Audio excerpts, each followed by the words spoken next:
Aujourd'hui, on va s'intéresser à l'histoire d'une figure aussi héroïque que tragique, une figure clé de l'émancipation africaine, Mamadou Dia. C'est l'histoire d'un homme dont la vision aurait pu changer le destin de son pays, et peut-être plus encore, avant d'être complètement brisé. C'est le récit d'un combat, et surtout d'un sacrifice pour une Afrique véritablement libre. Pour bien comprendre le poids du personnage, il faut écouter cette phrase. En 1962, quand la nouvelle de son arrestation tombe, l'un des géants politiques de l'époque, le président ivoirien Houphouët-Boigny, lâche ces mots, lourds de sens. On a arrêté le meilleur d'entre nous. Alors, qui était cet homme pour que sa chute soit vue comme une perte pareille, pas juste pour le Sénégal, mais pour tout un continent? Pour comprendre l'histoire de Mamadou Dia, on ne peut pas la séparer de celle de l'autre père fondateur du Sénégal, Léopold Sédar Senghor. Au départ, ils étaient un duo, un tandem qui a battu une nation avant de la déchirer. Sur le papier, leur association semblait parfaite. D'un côté, on a Senghor, le poète-président, l'homme charismatique, celui qui gère la diplomatie, la culture, l'âme de la nation. Et de l'autre, Mamadou Dia. Lui, c'est le Premier ministre, mais en réalité, c'est lui qui tient les rênes du pouvoir exécutif. Dia, c'est le bâtisseur, l'architecte, celui qui fait tourner la machine de l'État et l'économie au jour le jour. Et cette alliance, elle ne sortait pas nulle part. Dès 1948, ils unissent leurs forces, ils créent un parti ensemble. Ils partagent un très long chemin politique qui va les mener main dans la main jusqu'à l'indépendance du Sénégal.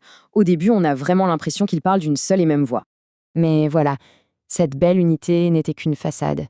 Parce que derrière le duo se cachaient deux visions pour le futur du Sénégal qui étaient radicalement, profondément différentes. Une divergence qui allait mener à une rupture d'une violence absolument inouïe.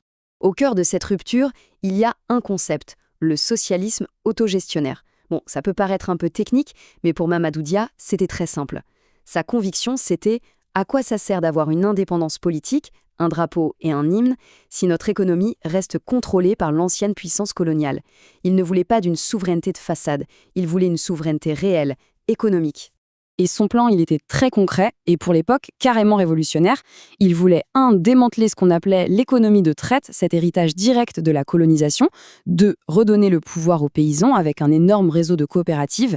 3. Sortir de la dépendance à l'arachide pour atteindre l'autosuffisance alimentaire. Et 4. Le plus audacieux peut-être, chercher des partenaires ailleurs qu'en France. Forcément, une vision pareille, ça menaçait de front les puissants intérêts français, mais aussi certaines élites locales qui profitaient bien du système en place. Et là, on touche au cœur du problème. Le choc des visions est total. D'un côté, Senghor, qui préfère une transition en douceur, en partenariat étroit avec la France. De l'autre, Dia, qui veut une rupture nette, une rupture rapide. C'est plus qu'un simple désaccord politique, c'est un vrai choix de société. Un État qui se définit par sa culture, face à un État qui se définit par son indépendance économique. Le conflit était devenu inévitable. Et ce conflit va exploser au grand jour. De manière spectaculaire, tout ça lors d'une crise politique fulgurante, en décembre 1962. En l'espace de quelques jours à peine, tout va basculer. Alors, accrochez-vous parce que ça va très vite. Le 8 décembre, Dia fait un discours où il attaque de front les anciennes structures. Le 17, les partisans de Senghor ripostent avec une motion de censure pour le renverser. Dia, en réaction, envoie la gendarmerie pour bloquer l'Assemblée et empêcher le vote. Pour Senghor, c'est l'occasion rêvée. Il crie à la tentative de coup d'État. C'est le prétexte parfait. Et dès le lendemain, les parachutistes débarquent et arrêtent Mamadou Dia. L'arrestation, ce n'est que le début d'un véritable calvaire. Ce qui commence, c'est un simulacre de procès, un emprisonnement brutal, une épreuve terrible, pendant laquelle Diane va montrer une force de caractère absolument hors du commun. Officiellement, l'accusation est donc tentative de coup d'État. Mais en réalité, pour de nombreux historiens et même pour le procureur de l'époque, ce n'était rien d'autre qu'un procès politique. La sentence était déjà écrite. Le but n'était pas de rendre la justice, mais tout simplement de liquider politiquement un adversaire qui était devenu bien trop gênant. Et les peines qui tombent sont d'une sévérité implacable. La prison à perpétuité pour Diasta, 20 ans pour ses plus proches ministres. Le message est d'une clarté terrible. On ne condamne pas un homme, on veut enterrer sa vision politique. C'est une purge, ni plus, ni moins. 12 ans. Il faut bien se représenter ce que ça signifie. 12 longues années, passées dans la terrible forteresse-prison de Kédougou, un lieu d'isolement total, avec des conditions de détention réputées pour être effroyables. Cette phrase, elle résume tout l'homme. En prison, on lui propose plusieurs fois sa liberté, à une seule condition, qu'il renie ses idées, et il refuse, systématiquement.